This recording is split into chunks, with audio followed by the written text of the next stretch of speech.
우리는 인생을 살면서 한계 상황에 처할 때가 많아요. 우리는 인생을 살면서 갑자기 어려움을 당할 때가 많아요. 때로는 갑자기 죽음이 내 앞에 올 때도 있고, 또 사랑하는 사람이, 가까이 있는 사람이 죽을 때도 있죠. 또한 너무나 갑자기 몸이 아플 때가 있어요. 그리고 또한 인간관계 속에서 갈등으로 인하여 너무 힘들 때가 있어요. 도저히 나의 힘으로는 할 수 없을 때, 한계 상황. 또한 이 죄책감 때문에 너무나 힘들어할 때가 있어요. 이 죄책감으로 인하여 이 우울한 마음과 이 공황장애, 이런 모든 것들이 어떻게 보면 이 죄책감으로부터 아마 나올 수 있다고 볼 수 있죠. 그래서 우리 인생을 살면서 한계 상황에 너무나 내가 도저히 여기에서 이겨낼 수 없는 그런 상황 가운데 우리가 붙들어야 할 분, 이 한계 상황을 극복할 수 있는 분은 오직 예수 그리스도, 그분만을 붙잡고 나아갈 때 이 모든 한계 상황에서 우리가 이겨나갈 줄 믿습니다. 아멘. 하나님께서 이기게 하시는 거예요. 우리가 이기는 것이 아니고 하나님께서 이 한계 상황에서 우리가 십자가를 붙잡을 때 하나님께서 이기게 하시는 줄 믿습니다. 아멘. 그래서 칼 야스퍼스는 20세기 철학자는 한계 상황을 4가지를 얘기합니다. 첫 번째 따라할까요? 죽음에 대한 한계. 두 번째 고통에 대한 한계. 세 번째 바로 이 갈등. 이 갈등 때문에 너무나 한계가 많다는 거예요. 한계 상황에 처할 때가 많다는 거예요. 네 번째 따라할까요? 죄책감. 이 죄책감으로 인하여 너무나 힘들 때가 있다는 거예요. 여러분은 지금 어떤 상황에 처해 있나요? 여러분 무엇 때문에 한계 상황에 처해 있나요? 죽음입니까? 아니면 죄책감입니까? 아니면 인간과의 갈등 때문에 힘들어하고 있습니까? 아니면 여러분의 그 몸이 아파서 건강 때문에 힘들어하고 있나요? 오늘 말씀을 통하여 다시 한번 우리가 십자가를 붙잡고 이 한계 상황에서 우리가 회복되는 놀라운 은혜가 있기를 예수님의 이름으로 축원합니다. 오늘 말씀해 보면 이스라엘 백성도 한계 상황에 처해 있어요. 지금 오늘 본 말씀 전문백 1장과 2장 1절에서 11절까지 보면 이스라엘 민족이 한계 상황에 처해 있어요. 어떻게 할 수 없는 상황이에요. 지금 메뚜기 심판으로 어떻게 할 수 없는 그런 상황에 지금 있어요. 메뚜기들이 그 당시에 있잖아요. 이스라엘 민족을 다 쓸어버렸어요. 이 메뚜기 재앙이 엄청난 거예요. 이것은 바로 무엇을 의미하냐? 1장에 우리 한번 읽어볼까요? 1장 우리 4절 말씀 다 같이 한번 읽어보겠습니다. 1장 4절 우리 다 같이 한번 읽어볼까요? 자, 시작. 팥중이가 남긴 것을 메뚜기가 먹고 메뚜기가 남긴 것을 느치가 먹고 느치가 남긴 것을 환충이 먹었도다. 예, 모든 메뚜기들이 다 쓸어가지고 지금 너무나 어려운 상황이에요. 먹을 것이 없는 상황. 심지어는 바로 9절에 보니까 소제와 전제를 여호와의 성전에서 끊어졌고 여호와께 수종드는 제사장은 슬퍼하고 있어요. 그래서 하나님께서는 유해를 통하여 오늘 그 당시에 이스라엘 백성에게 바로 선포합니다. 오늘도 동일하게 하나님께서 오늘 말씀을 통하여 우리에게 말씀하십니다. 1장 2절에 보면 늙은 자들아 너희는 이것을 들을지어다. 그리고 온 땅의 모든 주민들아 너희는 귀를 기울이라 말씀하고 있어요. 하나님께서 오늘 우리에게 말씀하십니다. 너희가 오늘 말씀을 들을 때 귀를 기울이라. 귀를 기울이고 회개하고 순종하고 나아갈 때 하나님께서 놀라운 회복의 역사가 일어날 것이라고 오늘 우리에게 말씀하십니다. 아멘. 이스라엘 당시 이스라엘 백성에게 주신 말씀이 오늘 우리에게 주시는 말씀이에요. 이 말씀을 붙잡고 우리가 살아갈 때 우리의 인생이 다시 새로워지는 거예요. 우리가 다시 회복되는 거예요. 그래서 우리가 오늘 말씀을 통하여 우리가 꼭 유에서를 볼 때 중요한 단어가 있는데 이것이 바로 뭐냐면 따라할까요? 여호와의 날. 여호와의 날을 붙잡아요. 여러분이 여호와의 날. 우리 2장 1절 우리 한번 다 같이 한번 읽어볼까요? 2장 1절 우리 다 같이 한번 읽어보겠습니다. 자, 시작. 시온에서 나팔을 불며 나의 거룩한 산에서 경고의 소리를 질러 이 땅 주민들로 다 떨게 할지니 이는 여호와의 날이 이르게 됨이니라. 이제 임박하였으니. 11절에 보면 여호와께서 그의 군대 앞에서 소리를 지르시고 그의 진영은 심히 크고 그의 명령은 행하는 자는 강하니 여호와의 날이 크고 심히 두렵도다. 당할 자가 누구이랴.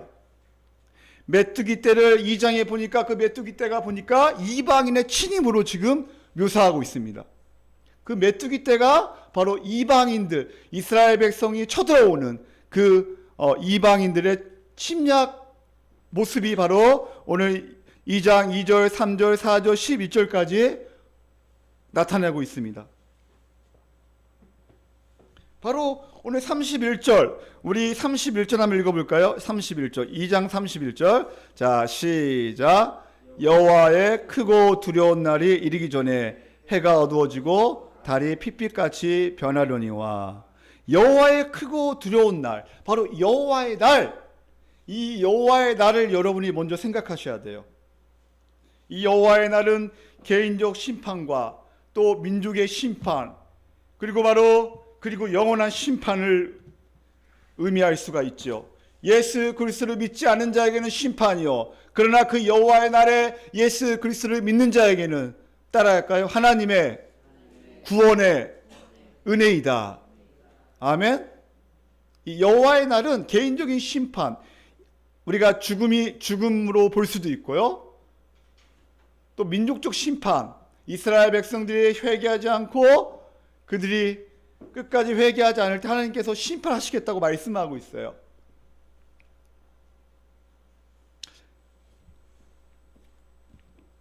우리 2장 2절에 보니까 이 여호와의 날이 임박한 심판을 강조하고 있습니다. 2장 2절 우리 학생들만 읽어볼까요? 큰 소리로. 자, 우리 학생들 크게 한번 읽어봅시다. 자, 시작.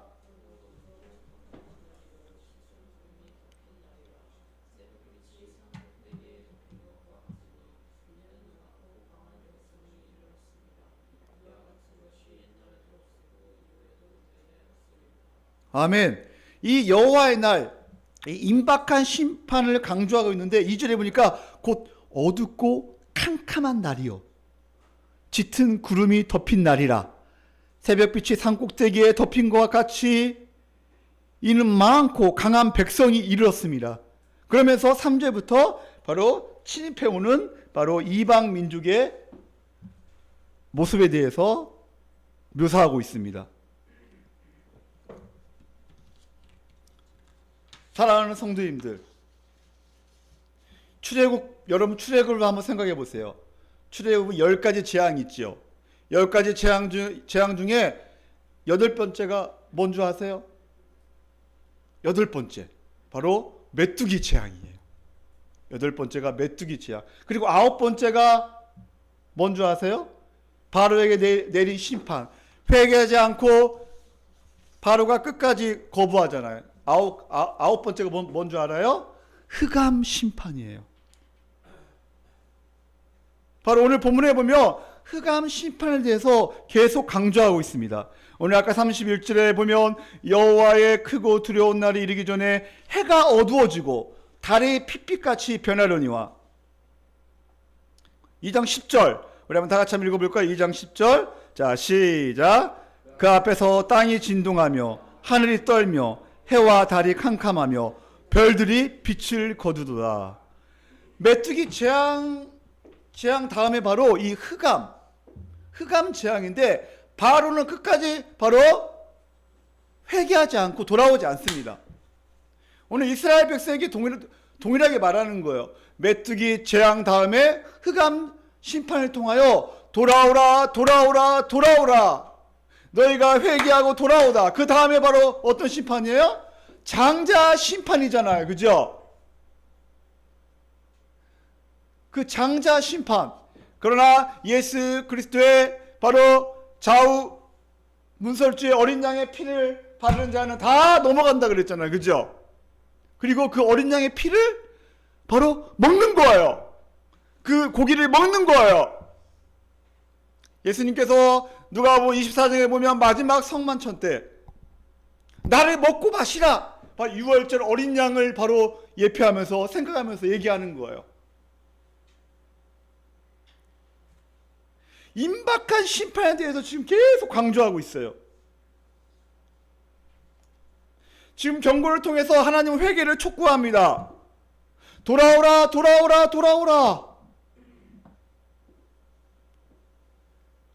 그렇다면 이스라엘은 무슨 죄 때문에 심판을 받고 있는가? 목사님이 오늘 본문을 가지고 한번 이스라엘의 죄가 과연 무엇 때문에 심판을 받고 있는가? 사실 오늘 본문에서 구체적으로 나와 있지 않아요. 부두엘의 아들 유엘이라고 하고 또 왕도 그 당시에 그 시대 배경도 많은 설이 있지만 그렇게 정확하지 않아요. 바벨론 포로 전이라고 말하는 사람도 있고 후라고 말하는 사람도 있어요. 그러나 우리는 그것이 중요한 것이 아니고 오늘 하나님께서 이스라엘 백성에게 지금 심판하고 있다. 그리고 회개하고 돌아오라고 지금 촉구하고 있다는 거예요. 그렇다면 이스라엘에 무슨 죄가 있을까? 한번 오늘 말씀을 생각해 봤어요. 여러분, 그러면서 첫 번째 대지가 뭐냐? 따라야 할까요? 이스라엘의 죄와 우리의 죄. 이스라엘의 죄와 우리의 죄. 여러분, 죄가 뭐죠? 죄가 하나님의 주대심을 인정하지 않는 거, 하나님이 왕이심을 인정하지 않는 거, 하나님이 창조자이시오, 우리를 통치자이시오, 우리를 인도하시는 자임을 믿지 못하는 거예요. 신뢰하지 못하는 거예요. 여러분, 죄가 뭐예요? 마땅히 드려야 할 예배를 드리지 않는 거, 찬양과 감사와 영과 진리로 예배하지 않은 거, 이게 바로 죄라는 거예요.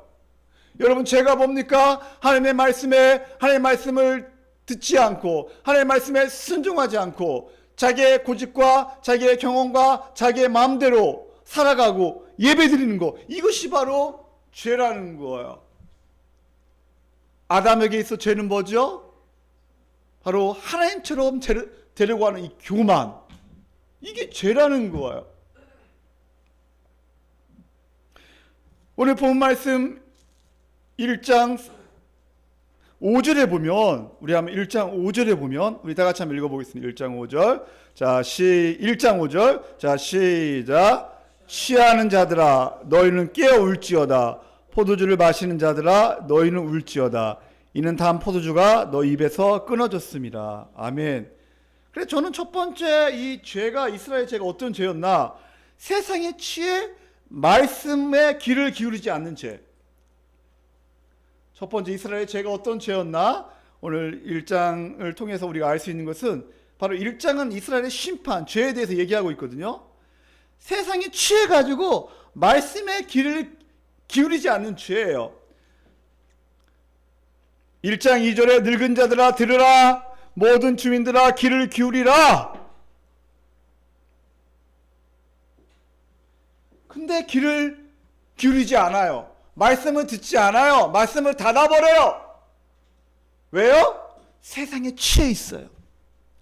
취하는 자들아, 이 취했다는 것은 바로 이 세상에 취했다는 거예요. 원문에 보니까 이 술에 취해 있는 건데, 이 술에 취하게 되면 어떻게 돼요?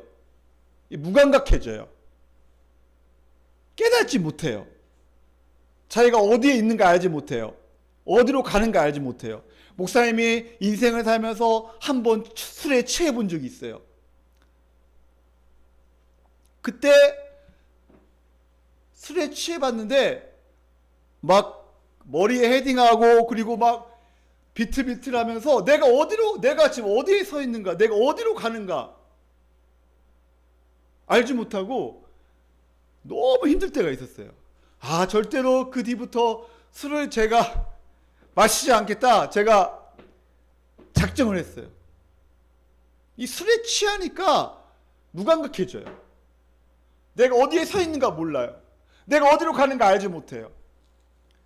여러분 마찬가지입니다. 이스라엘 백성이 지금 취해 있어요.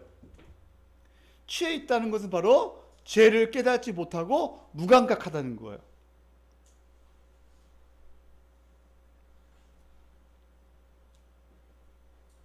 임박한 심판이 왔다고 하는데 듣지 않아요. 예수님이 곧 재림하시니까 너희가 깨어 있어라, 깨어 있어라, 깨어 있어라.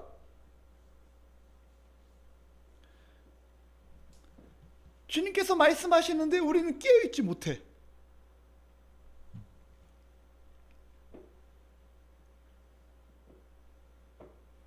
여러분, 이스라엘은 지금 비참한 상태예요. 10절에 보니까 밭이 황무하고 토지가 마르니 곡식이 떨어지며 새 포도주가 말랐고 기름이 다했도다. 우리 11절 우리 다 같이 한번 읽어볼까요? 1장 11절 다 같이 한번 읽어볼까요? 자, 시작. 농부들아 너희는 부끄러워할지어다. 포도원을 가꾸는 자들아 곡할지어다. 이는 밀과 보리 때문이라. 밭의 소산이 다 없어졌음이로다. 아무것도 없어요. 12절에 말랐고 바로 시들었고, 심지어는 8절에 보니까 약혼한 남자가 죽은 것 같아요. 그래가지고 울면서 지금 애곡하고 있어요. 처녀가, 약혼한 여자가 울고 있는 그런 비참한 모습. 13절에 제사장들아 너희는 굵은 배로 동이고 슬피 울지어다. 제단에 수중드는 자들아 너희는 울지어다. 내 하나님께 수중드는 자들아 너희는 와서 굵은 베옷을 입고 밤이 새도록 누울지어다. 왜냐하면 소재와 존재를 너희 하나님의 성전에 드리지 못함이로다. 비참한 상태, 울 수밖에 없는 상태. 14절에 우리 다 같이 한번 읽어보겠습니다. 14절 자 시작. 너희는 금식일을 정하고 성회를 소집하여 장로들과 이 땅의 모든 주민들을 너희 하나님 여호와의 성전에서 모으고 여호와께 부르짖을지어다. 아멘. 여호와의 성전에 모으고 너희들이 부르짖으라, 회개하라, 기도하라, 깨어있으라. 계속 지금 경고하고 있습니다. 왜냐하면 15절 슬프다 그날이여 여호와의 날이 가까이 왔다. 여호와의 날이 가까이 왔다. 슬퍼하며 울어라. 16절에 기쁨과 즐거움이 우리 하나님의 성전에서 끊어졌다. 저는 두 번째 이스라엘의 죄가 어떤 죄인가? 바로 하나님의 성전에서 기쁨과 즐거움이 끊어졌어요. 즉 삶의 진정한 기쁨과 즐거움이 사라졌어요. 왜 사는가 알지 못해요.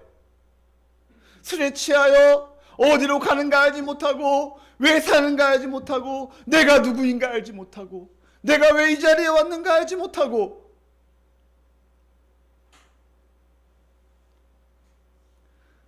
여러분이 교회에 지금 나왔지만 여러분의 구원의 감격과 기쁨으로 하나님을 예배하고 있습니까?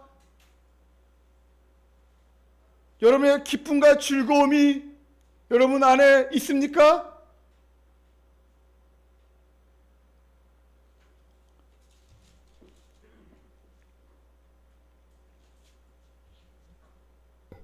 사랑하는 성도님들, 우리는 지금 죄 가운데 거하고 있습니다. 우리는 깨어있지 못해요.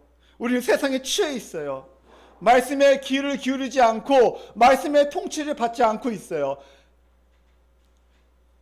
말씀을 연구하고 말씀에 순종하고, 주님께서 분명히 말씀하시잖아요. 너 그거 하면 안 돼. 너 그거 하면 안 돼. 지금은 깨어 있어야 돼. 지금 정신을 차려야 돼. 마귀를 대적해야 돼. 믿음에 굳게 서야 돼. 주님께서 우리에게 끊임없이 말씀하시건만 지금은 울어야 돼, 울어야 돼, 기도해야 돼, 금식해야 돼. 주님께서 우리에게 말씀하시건만 우리는 세상에 취해가지고 우리는 듣지 못해요. 무감각해요. 죄를 깨닫지 못해요.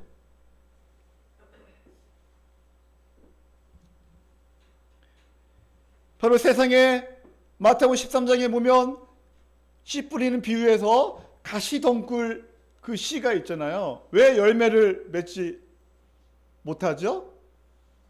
이 세상의 염려, 이 돈의 욕심, 기타 여러 가지 욕심 때문에 열매를 맺지 못해요.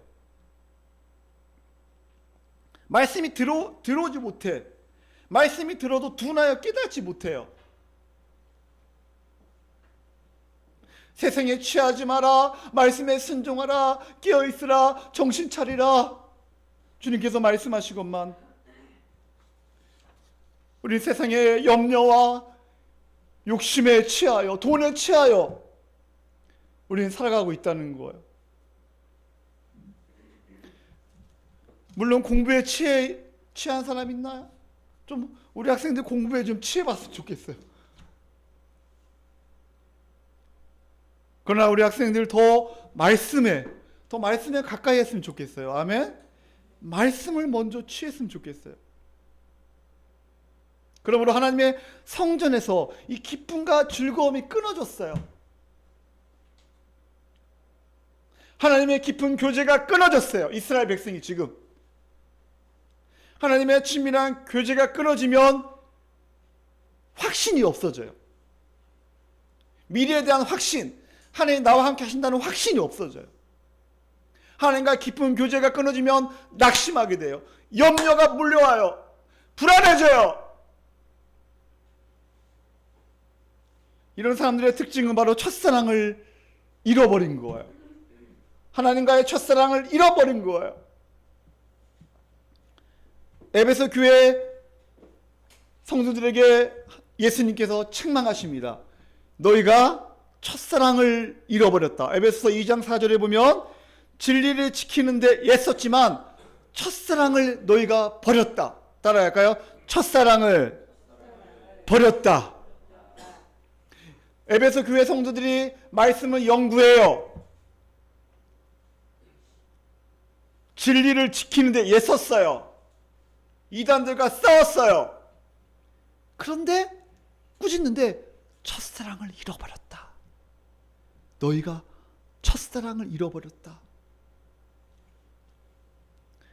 우리는 진리의 말씀을 읽고 묵상하고 기도하고 예배드립니다. 지금. 그러나 사랑이 없이 오늘 예배드릴 수 있다는 거예요. 우리가 조심해야 합니다. 어거스틴은 이렇게 말합니다. 한 번 진리를 말할 때 따라할까요? 두 번 사랑을 생각하라. 네. 한 번 진리를 말할 때 두 번 사랑을 생각하라. 진리가 있다고 생각하는가? 그만큼 사랑해야 한다는 거예요. 에베소 교회는 하나님 사랑과 이웃 사랑을 버렸어요. 하나님의 사랑과 이웃 사랑이 없으면 여러분 어떻게 됩니까? 비참한 거예요. 우리가 의도적으로 손해보고 섬겨야 하는데, 우리가 의도적으로 사랑을 실천해야 하는데, 나만 나의 가족만 위하여 살아가는 우리의 부끄러운 모습들, 그러므로 사랑하는 성도님들, 교회의 영광을 위하여 사는 것이, 하나님의 영광을 위하여 사는 것이요, 이웃을 진실로 사랑하는 것이 바로 하나님을 진실로 사랑하는 거예요. 그러므로 사랑하는 성도님들, 진실로 진리를 알고 성도를 서로 사랑함으로 끼어있어 세상에 취하지 말고 하나님의 말씀에 귀를 기울이고 하나님의 말씀에 순종하여 여러분이 다시 회복되는 은혜가 있기를 예수님의 이름으로 축원합니다. 그러므로 사랑을 잃은 성도는 회개해야 합니다. 하나님과 교제가 끊어졌다면 회개해야 합니다. 우리가 형식적으로 예배를 드리고 있다면 회개해야죠. 우리가 세상에 취해 있다면 우리가 회개해야 합니다. 두 번째 따라할까요? 마음을 찢고 회개하라. 두 번째 되지? 마음을 찢고 회개하라. 우리 12절, 우리 13절, 우리 다 같이 한번 읽어볼까? 2장 12절, 13절. 오늘 본문 12절, 13절. 우리 간절한 마음으로 이 시간 한번 읽어보겠습니다. 우리 12절, 13절. 자, 시작.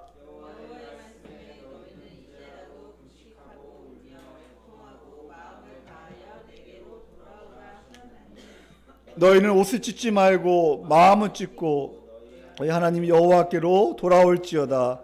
그는 은혜로우시며 자비로우시며 더대하시며 이내가 크시사 뜻을 돌이켜 재앙을 내리지 아니하시나니. 아멘. 여러분, 회개가 뭐죠? 회개라는 것은 잘못한 것을 뉘우치고 바로잡는 게 회개죠. 국어사전에 보면 바로 자기가 잘못한 것을 뉘우치고 바로잡는 게 회개입니다. 근데 오늘 본문에서 회개는 무엇일까? 목사님 생각해 봤어요. 12절에 보면 이제라도 돌아오라. 따라할까요? 이제라도 돌아오라. 이제라도 돌아오는 게 회개라는 거. 이거 중요한 거 따라할까요? 이제라도 돌아오라는 거예요. 이제라도 돌아오라. 첫 번째. 누구에게요? 하나님께도 돌아오라. 두 번째 회개는 무엇인가? 13절. 옷을 찢지 말고 마음을 찢고 하나님께 돌아가는 것이 회개라는 거예요. 옷만 찢지 말고 마음을 찢고 하나님께도 돌아가라는 거예요. 여기서 보면 돌아오라 계속 반복되고 있죠. 이게 슈브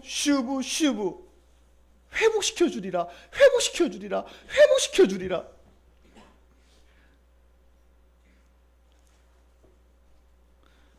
14절. 우리 학생들만 크게 한번 읽어보겠습니다. 14절. 자, 시작.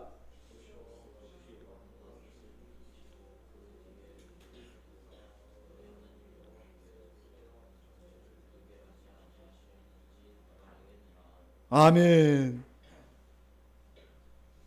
돌이키기를 원하시는 하나님, 혹시 마음과 뜻을 돌이키시고 그 뒤에 복을 내리사. 우리 하나님이 그런 하나님이셔요. 우리 하나님이 회개하고 돌아오는 자에게 놀라운 복을 주신다는 거예요. 할렐루야. 우리 하나님이 은혜로우시며 자비로우시며 노하기를 더디하시는 우리 하나님이시기 때문에 돌아오는 자에게 놀라운 복을 주신다는 거예요. 아멘. 그러나 형식적으로 회개하지 말라.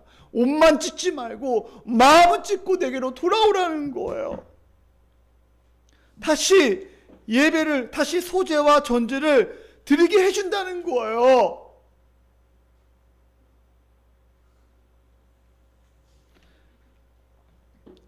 하나님은 마음을 돌이키시고 그 뒤에 복을 내리시어 예배를 받으시는 분, 하나님과의 관계의 회복이에요. 특별히 14절의 소제와 전제는 매일 하나님께 드리는 제사예요. 이것이 이스라엘 백성에게 필수적인 제사입니다. 매일 하나님과 교제하는 것을 의미합니다. 그리고 12절부터 14절까지 반복되는 단어가 뭐예요? 너희는 내게로, 너희는 너희 하나님 여호와, 너희 하나님 여호와. 그래서 요엘의 뜻이 바로 뭐냐면, 따라할까요? 여호와는 하나님이시다. 요엘의 뜻이에요. 여호와, 엘, 하나님. 여호와는 하나님이시다. 이게 요엘의 뜻이에요. 바로 언약의 하나님, 이것을 강조하고 있어요. 언약으로 맺어진 이스라엘과 하나님의 관계의 특징에 대해서 말하고 있어요. 언약의 하나님. 그래서 하나님이 하겠다는 거예요. 내가 하겠다. 네가 해야 할 것은 마음을 찢고 내게로 돌아오라. 내가 할 테니까 너는 돌아오기만 해. 회개하라고 지금 계속 말씀하고 있습니다. 15절에 너희는 시온에서 나팔을 불어 거룩한 금식일을 정하고 성회를 소집하라. 우리 16절 우리 다 같이 한번 읽어볼까요? 16절. 자, 시작.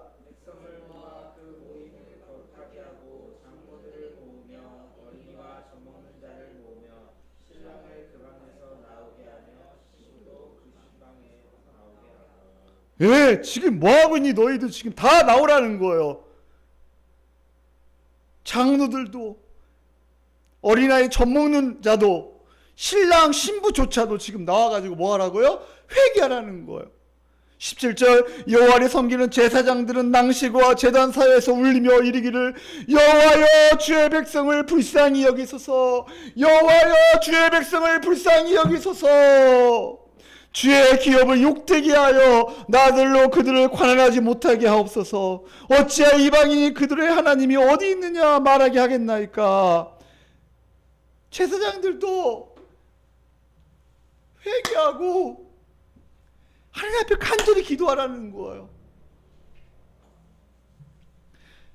바로 공동체적으로 백성을 모으고 장로들을 모으고 어린이 젖 먹는 신랑 신부 등등 공동체적으로 모두 모아 회개하고 바로 국류를 구하라는 것이 특징입니다. 특별히 옷을 찢지 말고 마음을 찢으라는 것은 진심으로 애통할 것을 말하고 있는 거예요. 회개할 때 마음을 찢는 게 중요해요. 따라할까요? 마음을 찢으라. 마음을 찢는 게 중요해요. 여러분 생각해 보세요. 여러분이 주일날 교회 나와서 예배드리기 전에 우리가 회개 기도할 때 여러분 마음을 찢는 기도를 하고 있나요? 회개를 하고 있나요? 자신들의 임무를 다 수행한다고 하면서 순수하고 진지한 마음이 앞서지 않을 경우 한낱 조롱으로 그치게 됩니다. 그러나 우리가 애도하면서 곧잘 자신들의 의복을 찢는 버릇이 있었기에 그는 하나님께서는 이제 이런 의식적으로 하지 말라는 거예요. 순간 눈물을 보이는 것 같지만 너희들은 마음은 그냥 그대로 남아있다는 거예요. 형식적으로 회개하지 말라는 거예요. 또 다시 그 짓을 하고 또 우리는 하나님이 하지 말라는 것을 또 하고 더 이상 하나님을 조롱하는 일을 계속하지 말라는 거예요. 하나님은 계속 조롱하지 말라는 거예요. 너희들 마음으로부터 시작하라는 거예요. 여러분 회개는 뭘까요?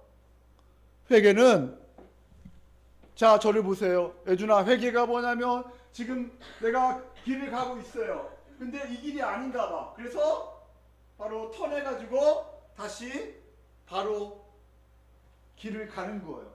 즉 내가 세상의 길을 가고 있다가 세상에 취해 있다가 하나님께서 경고하실 때 다시 턴해가지고 십자가를 바라보는 거, 이것이 바로 회개라는 거예요. 따라할까요? 십자가를 바라보는 것. 십자가를 바라보는 것이 회개예요. 그리고 십자가 앞에서 내가 울며 애통하며 마음을 찢고 회개하는 거예요. 내가 지금까지 어떻게 살아왔나? 나와 나의 가족만을 위하여 세상에 취하여 살아갔던 나의 모습을 보면서 회개하는 거예요. 하나님이 영광에서 벗어난 길을 가는 것에 대한 슬픔이요, 그 길을 가면서 범죄에 대해 고통해서 터닝하는 거예요. 그리고 십자가의 영광을 보면서 하나님의 말씀에 순종하며 내가 다시 십자가의 영광을 보며 나아가는 거예요. 여러분 회개가 왜 이렇게 중요합니까? 회개 없는 삶은요 하나님과 멀어집니다. 하나님과의 교제가 끊어집니다. 그 영적 우울증에 빠지게 됩니다. 회개가 얼마나 중요한지 몰라요. 그래서 여러분 우리가 한 주간 주일에 와서 회개하는 거 너무나 중요하고, 또 매일매일 우리가 저녁에 말씀을 묵상하고 나서 여러분이 잠자기 전에 감사의 기도와 회개 기도가 너무나 중요해요. 그리고 예수 그리스도의 보혈의 피로 덮어주시는 그 하나님의 은혜, 잠자기 전에 인터넷이나 스마트폰 이런 거 들고 마지막 잠자지 말고 말씀을 보고 다시 한번 내가 감사와 또 회개하면서 하나님의 그 부어주신 하나님의 놀라운 그 은혜, 보혈의 은혜, 그거를 덮어주신 하나님의 은혜를 기억하면서 우리가 잠자리에 드는 게 너무나 중요해요. 그러면 잠도 잘 옵니다. 회개는 하나님의 품에 안기는 거예요. 아빠하면서 그 풍성한 하나님의 은혜를 체험하는 거예요. 하나님과 친밀한 관계를 유지하는 통로가 바로 뭐예요? 회개라는 거예요. 회개는 십자가의 보혈의 의로 정결하게 하는 능력과 용서하시는 은혜를 누리는 것이 바로 회개입니다. 다 용서함 받았으나 여전히 죄 가운데 사는 모습을 보면서 주님의 피가 아니면 용서받을 수가 없습니다. 주여 나를 용서하여 주시옵소서. 오늘도 내가 죄를 지었습니다. 인정하는 거예요. 깨끗이 씻음 받을 때 모든 죄책감이 사라지며 자유와 기쁨과 은혜 가운데 살아가는 것이 바로 이 회개가 얼마나 중요한지 몰라요. 하나님의 역사가 일어나지 않는 것은 진실로 마음으로 죄를 회개하지 않기 때문이에요. 사랑하는 성도님들, 여러분이 진실로 마음을 찢고 회개하는, 날마다 회개하며, 특별히 주일날 회개하며 주님의 보혈의 피를 의지하여 여러분의 자유와 기쁨과 은혜 가운데 예배드리는 은혜가 있기를 예수님의 이름으로 축원합니다. 우리는 다 알 거예요. 내가 지금 무슨 죄를 짓고 있는가? 여러분은 알 거예요. 내가 지금 어디에 취해 있는가? 여러분은 알 거예요.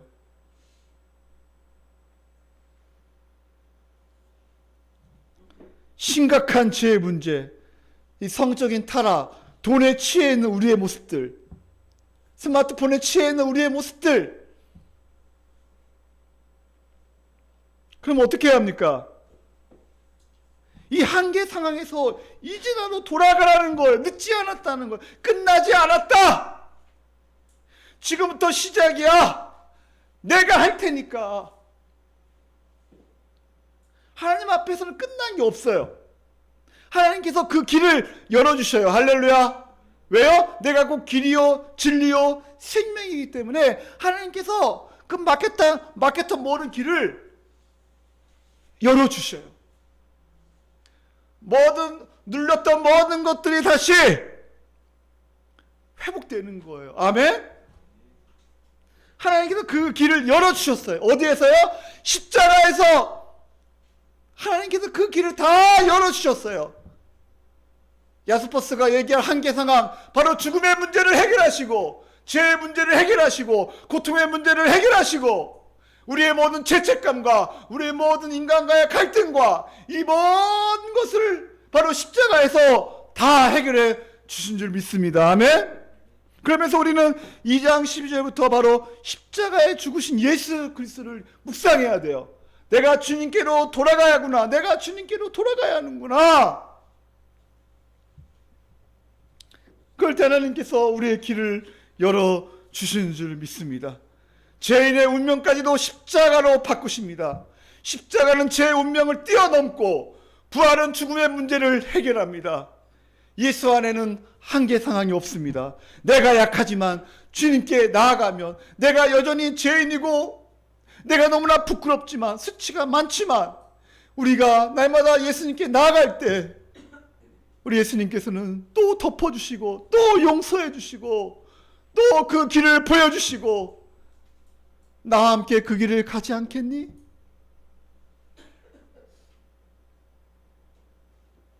내가 몸이 아프지만 회개하고 십자가를 바라볼 때 하나님께서 우리를 회복시켜 주시고 다시 일으켜 세우시는 줄 믿습니다.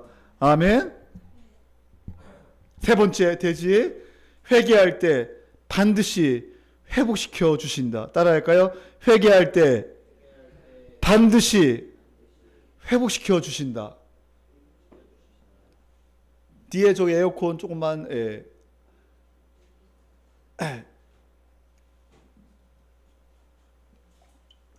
25도로 좀만 올려주세요. 추우신 분이 계신 것 같은데. 자, 회개할 때 하나님께서 반드시 회복시켜 주신다. 우리 18절 우리 다 같이 한번 읽어볼까요? 18절 우리 다 같이 한번 읽어보겠습니다. 자, 시작.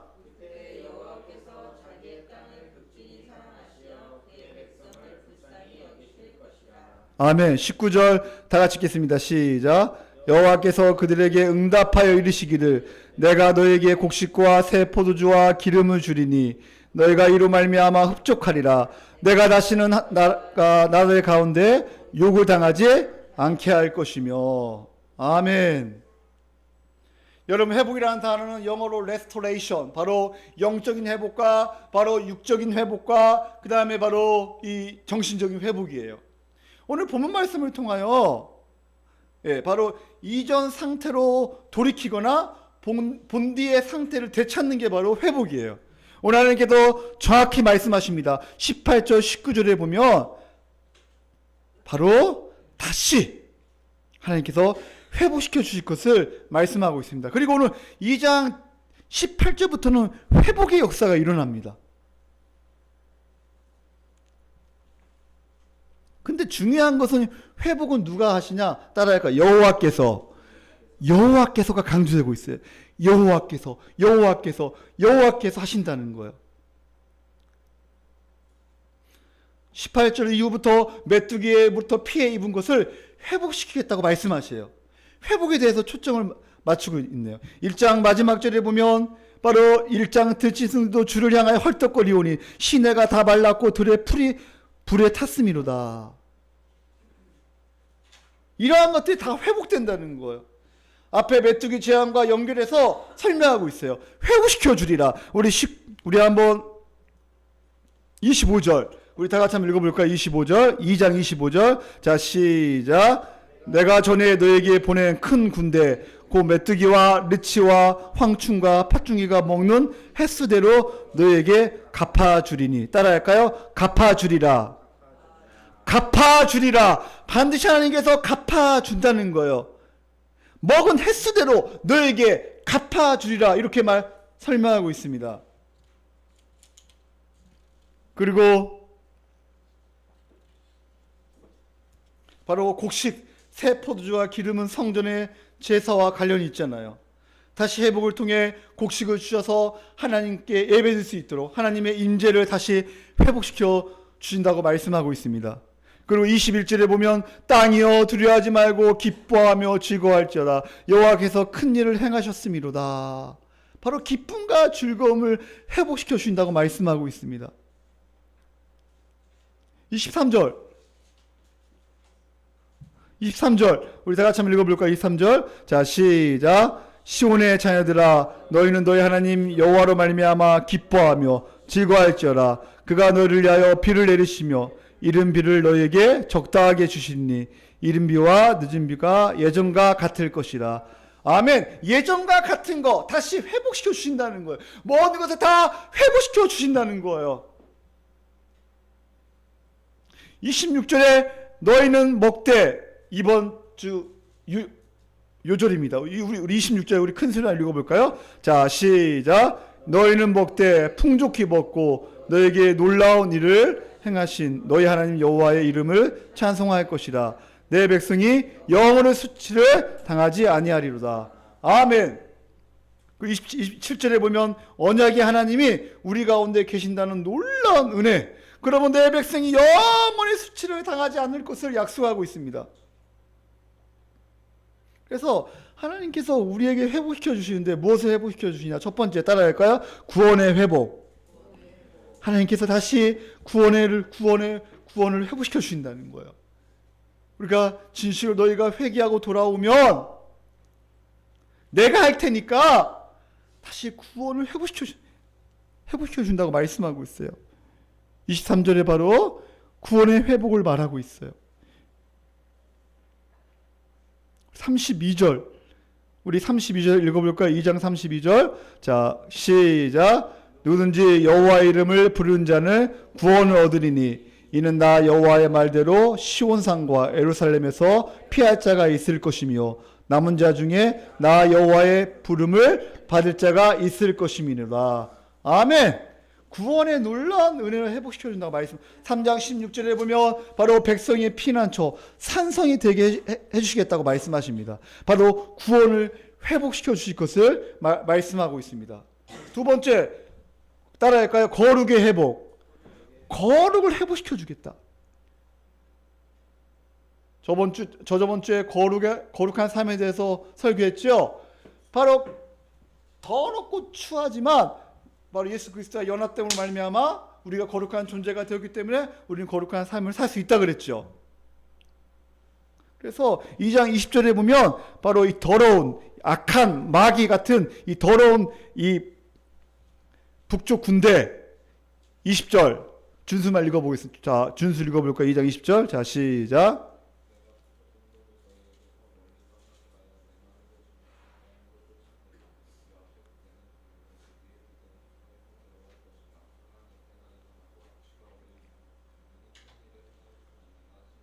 아멘. 하나님께서 더러운 것들, 더러운 대적, 이 모든 것들을 다 떠나게 한다는 거예요.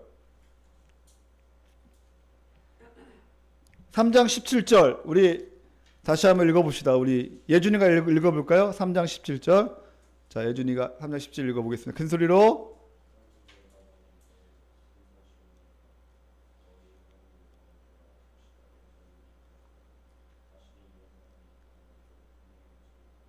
아멘. 바로 거룩하게 내가 회복시켜 주실 것을 말씀하고 있어요. 세 번째 따라할까요? 물질의 회복. 하나님께서 물질을 회복시키실 것을 말씀하고 있어요. 2장 22절에 보면 바로 들짐승들아 두려워하지 말지어라. 들의 풀이 싹이 나며 나무가 열매를 맺으며 무화과나무와 포도나무가 다 힘을 내는도다. 24절 마당에는 밀이 가득하고 독에는 새 포도주와 기름이 넘치리로다. 3장 18절 3장 18절 우리 다 같이 한번 읽어볼까요? 3장 18절 자 시작. 그날에 산들이 단 포도주를 떨어뜨릴 것이며 작은 산들이 젖을 흘릴 것이며 유다 모든 시내가 물을 흘릴 것이며 여호와의 성전에서 샘이 흘러나와서 씹든 골짜기에 되리라. 할렐루야. 인생을 살면서 물질이 회복되는 게 되게 중요해요. 우리는 우리의 실수로 말미암아 어려움을 당할 때가 있잖아요. 그죠? 근데 하나님께서는 우리가 물질로 어려움 당하지 않고 물질이 회복되기를 원하십니다. 할렐루야. 여러분의 삶 가운데, 여러분의 가정 가운데, 여러분의 정말 하나님의 놀라운 은혜로 말미암아, 여러분 진실로 회개하고 주님 앞에 돌아옴으로 말미암아 이 구원의 감격과 또 거룩과 이 물질이 회복되는 놀라운 은혜가 있기를 예수님의 이름으로 축원합니다. 어둠 같은 시대, 고통의 시대가 우울했던 그 세월, 보람과 의미의 세월로 내가 보상해 주겠다 이렇게 약속하고 있습니다. 그리고 네 번째 정신적 회복 따라할까요? 정신적 회복. 정신적으로 내가 회복시켜 주겠다는 거예요. 26절에 보면 물론 물질의 회복도 있지만 너희는 먹되 풍족히 먹고 너희에게 놀라운 일을 행하신 너희 하나님 여호와의 이름을 찬송할 것이라. 내 백성이 영원히 수치를 당하지 아니하리라. 내 백성이 영원히 수치를 당하지 아니하리라. 이 수치 당하는 거 있잖아요. 이 정신적으로 있잖아요. 이 수치를 당하지 않는 거 이게 너무나 중요해요. 신약에 보면 7 귀신 들린 그 막달라 마리아 정신적인 아픔이 있었잖아요. 그러나 예수님을 만나고 나서 완전히 회복되었습니다. 이 막달라 마리아가 예수님이 부활할 때 막달라 마리아가 제일 먼저 무덤에 간 여자예요. 그 아픔과 고통과 정신적인 그런 어려움 가운데서 예수 그리스도께서 치료해 주심으로 말미암아 귀신이 쫓겨나감으로 말미암아 바로 놀라운 회복의 역사가 일어난 줄 믿습니다. 사랑하는 성도님들, 물질적 회복과 정신적 회복을 경험하는 은혜가 있기를 예수님의 이름으로 축원합니다. 마지막으로 성령 사역을 통한 회복 따라할까요? 성령 사역을 통한 회복. 네. 그래서 이제 28절부터 그 후에 내가 내 영을 만민에게 부어주리니 너의 자녀들이 장래를 말할 것이며 너의 늙은이는 꿈을 꾸며 너의 젊은이는 이상을 볼 것이요. 29절 그때 내가 내 영을 남종과 여종에게 부어줄 것이요. 30절 내가 이적을 하늘과 땅에 베풀리니 곧 피와 불과 연기 기둥이라. 31절 여호와의 크고 두려운 날이 이르기 전에 해가 어두워지고 달이 피빛같이 변하려니와. 32절 우리 다 같이 한번 읽어볼까요? 32절 시작.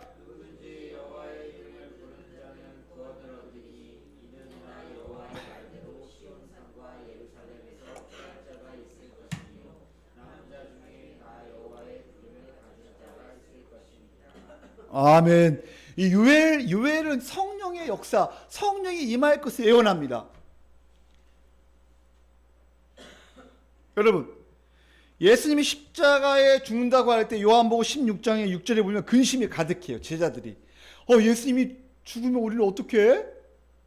그때 예수님께서 말씀하신 7절 내가 떠나는 것이 너희에게 유익이라 이렇게 말씀합니다.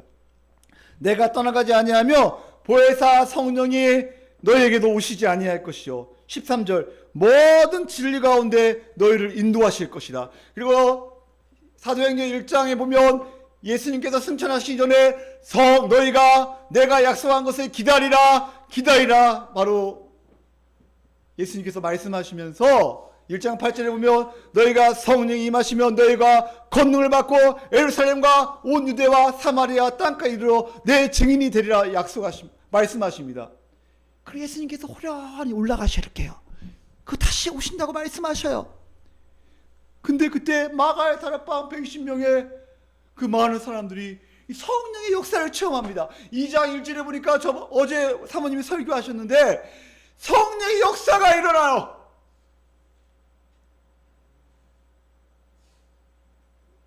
야, 사도행전 2장으로 안 갈 수가 없겠죠. 자, 2장으로 빨리 갑시다. 2장만 하고 마치겠습니다. 자, 사도행전 2장. 왜냐하면 이게 바로 유엘사하고 관련이 있어요. 오순절날 성령이 역사합니다. 그러면서 이들이 방언을 하게 되고, 그리고 2절에 호련히 하늘로부터 급하고 강한 바람 같은 소리가 나게 됩니다. 온 집에 가득하게 돼요. 불의 혀처럼 갈라지는 것이 그들에게 보이게 됩니다.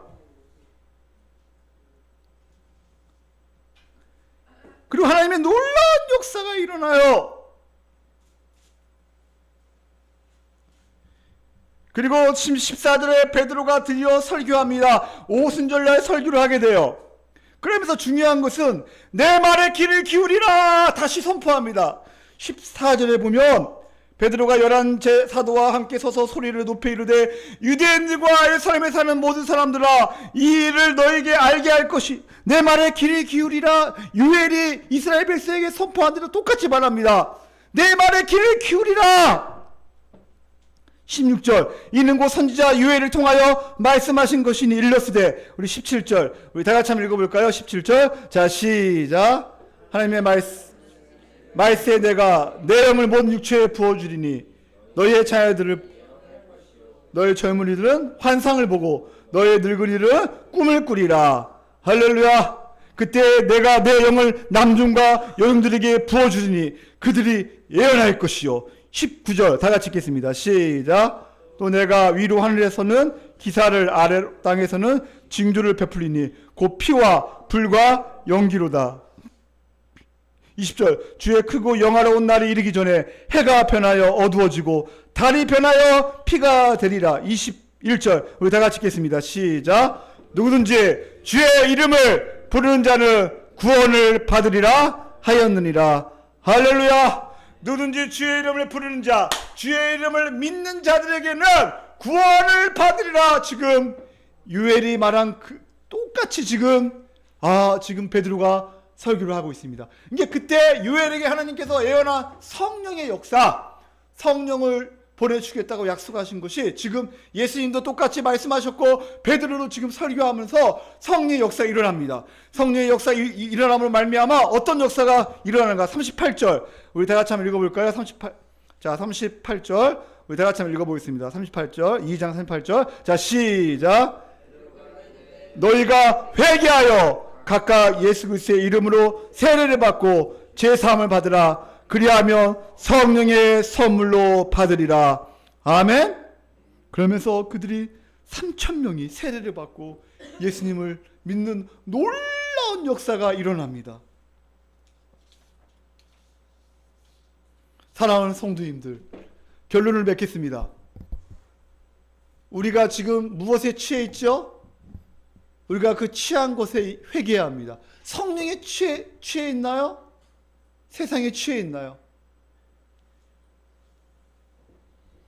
이스라엘의 죄는 뭐예요? 말씀에 귀를 기울이지 않아요.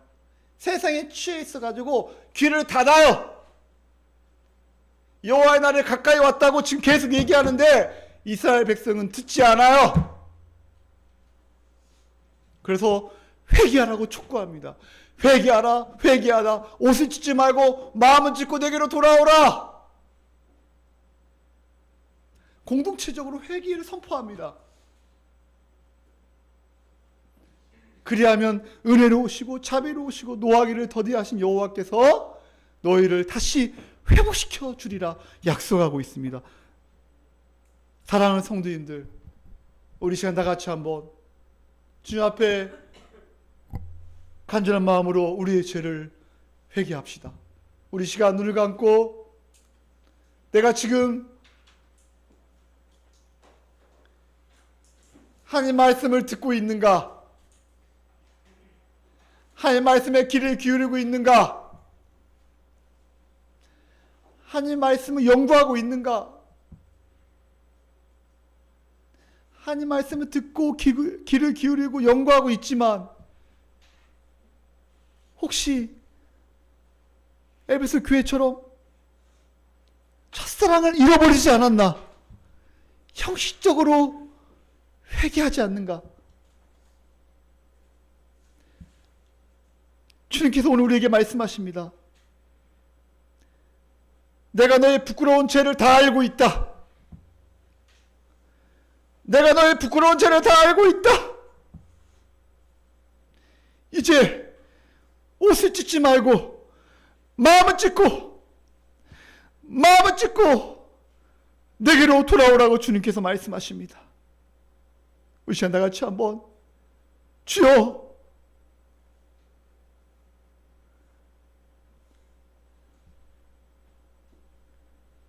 내가 마음을 찢고 주님 앞에 나아갑니다.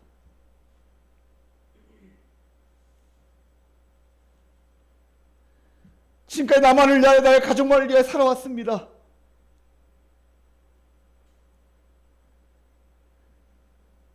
교회는 다니지만 예배는 드리지만 예배의 감사와 구원의 감격과 기쁨을 잃어버렸습니다.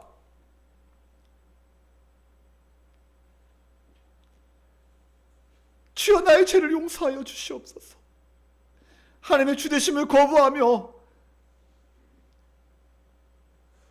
나의 생각과 나의 고집과 나의 경험대로 살아가고 있습니다.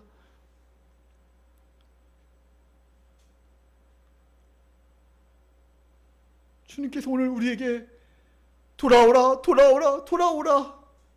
주님께서 말씀하십니다. 그래야 반드시 내가 너를 회복시켜 주리라. 내가 반드시 너를 회복시켜 주리라.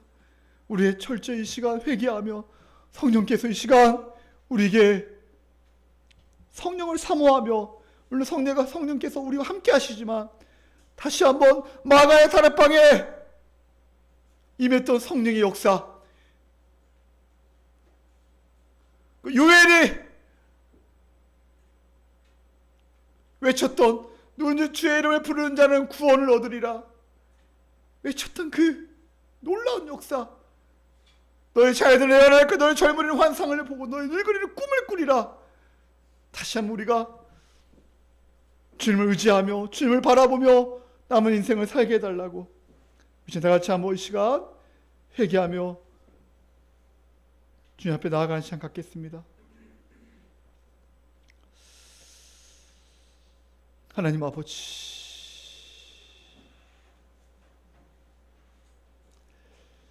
하나님 아버지,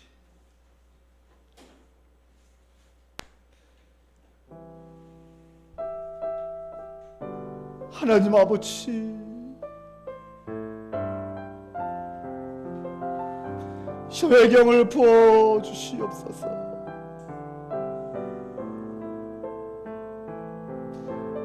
내가 세상에 취하여 하나님 말씀에 귀를 기울이지 못하고 주의 날에 가까이 왔다고 주님께서 말씀하시건만 우리 여호와의 날을 소망하지 못하고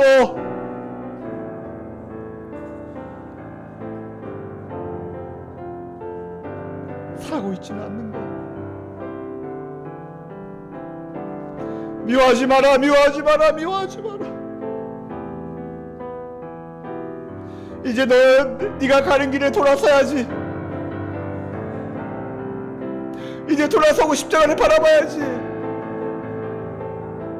그리고 첫사랑을 회복해야지.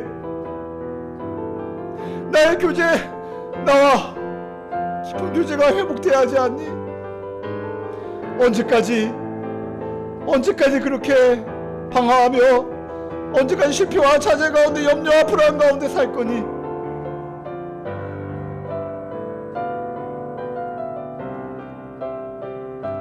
오 하나님 아버지, 우리를 회복시켜 주시옵소서.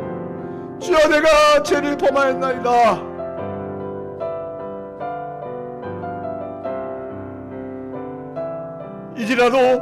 이지라도 마음을 찢고 내게로 돌아오라 말씀하신 주님, 주여, 우리가 주님 앞으로 돌아가기를 원합니다.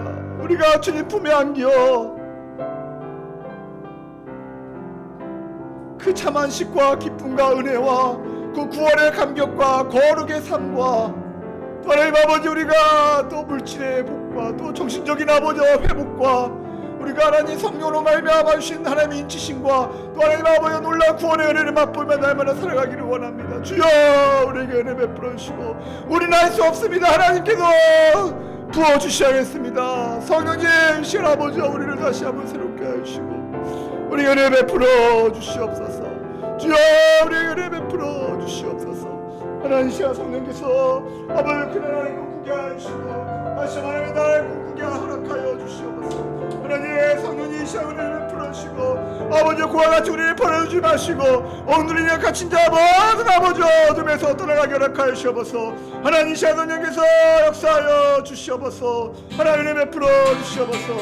성령이 오셨네, 성령이 오셨네, 내 주에 보내신 성령이 오셨네. 우리 인생 가운데 주님 찾아오셔서 그 나라 꿈꾸게 하시네.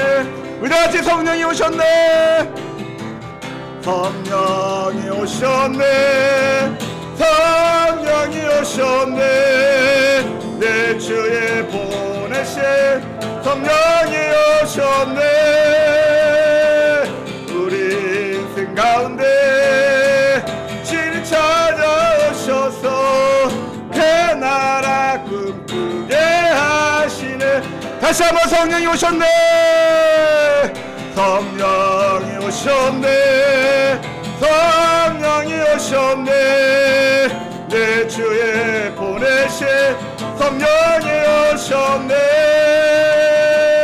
우리 인생 가운데 주님 찾아오셔서 그 나라 꿈꾸게 하시네.